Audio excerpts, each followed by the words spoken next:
আজকে আমি রান্না করছি ভুনা খিচুড়ি। ভুনা খিচুড়িটি রান্না করার জন্য প্রথমে দিয়ে দিচ্ছি বেগুন, দিয়ে দিচ্ছি কুচি করে রাখা আলু, দিয়ে দিচ্ছি কুচি করে রাখা পেঁয়াজ, দিয়ে দিচ্ছি পরিমাণ মতো আদা রসুন জিরা বাটা, দিয়ে দিচ্ছি 2টা কালো ফল, দিয়ে দিচ্ছি 3-4টা সাদা ফল, দিয়ে দিচ্ছি কিছু দারচিনি, দিয়ে দিচ্ছি 2-3টা তেজপাতা, দিয়ে দিচ্ছি পরিমাণ মতো হলুদের গুঁড়া, দিয়ে দিচ্ছি পরিমাণ মতো মরিচের গুঁড়া, দিয়ে দিচ্ছি পরিমাণ মতো লবণ, দিয়ে দিচ্ছি পরিমাণ মতো তেল।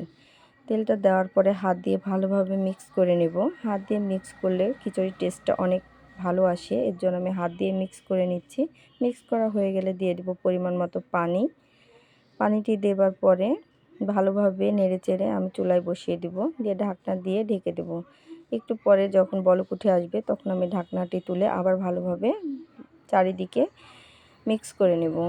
ভালোভাবে মিক্স করার পর আমি আবার ঢাকনা দিয়ে দেব। ঢাকনা দিয়ে ঢেকে রাখার পরে আমি একটু পরে আমার খিচুড়িটি রেডি হয়ে যাবে। এরপরে আমি জিরা ধনিয়ার গুঁড়া দিয়ে ভালোভাবে মিক্স করে নামিয়ে নেব। এরপরে রেডি আমাদের ভুনা।